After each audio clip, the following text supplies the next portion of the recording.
मेरे चैनल पर आपका स्वागत है। आज का विषय है संस्कृत दिवस। संस्कृत दिवस पर एक आसान निबंध। उम्मीद करता हूँ मेरी वीडियो आपको जरूर पसंद आएगी। संस्कृत भाषा भारत देश की सबसे प्राचीन भाषा है। इसी से देश में दूसरी भाषाएं निकली हैं।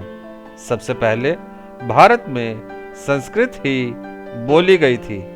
आज इसे भारत के 22 अनुसूचित भाषाओं में से एक रूप में सूचीबद्ध किया गया है।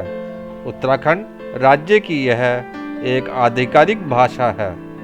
भारत देश के प्राचीन ग्रंथ वेद आदि की रचना संस्कृत में ही हुई थी।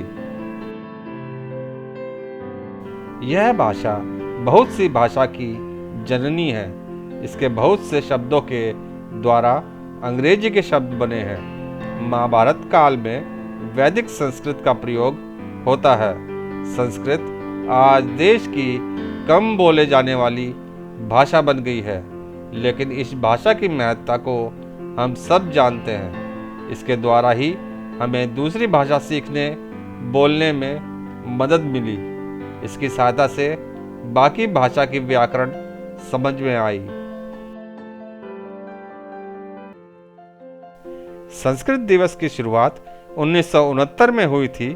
इसके मनाने का उद्देश्य यही है कि इस भाषा को अधिक बढ़ावा मिले, इसे आम जनता के सामने लाया जाए, हमारी नई पीढ़ी इस भाषा के बारे में जाने और इसके बारे में ज्ञान प्राप्त करे।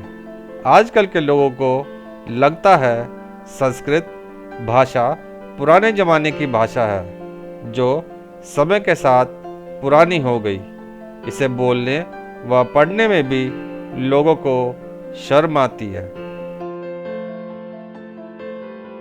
लोगों की इसी सोच को बदलने के लिए इसे एक महत्वपूर्ण दिवस के रूप में मनाया जाता है।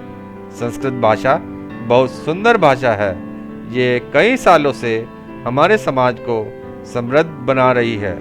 संस्कृत भाषा भारतीय संस्कृति के विरासत का प्रतीक है। यह ऐसी कुंजी है जो हमारे प्राचीन ग्रंथों में और हमारे धार्मिक सांस्कृतिक परंपराओं के असंख्य रहस्यों को जानने में मदद करती है। संस्कृत दिवस मनाने का तरीका सरकार संस्कृत भाषा को बढ़ावा देने के लिए अपने इस कार्यक्रम से स्कूल कॉलेजों को भी जोड़ती है। स्कूल कॉलेजों में अलग अलग कार्यक्रम होते हैं। शहर के सभी स्कूलों के बीच संस्कृत भाषा में निबंध, श्लोक, वाद विवाद, गायन, पेंटिंग की प्रतियोगिता होती है। कुछ सामाजिक संस्थान व मंदिरों के द्वारा भी इस दिन कार्यक्रम कराए जाते हैं।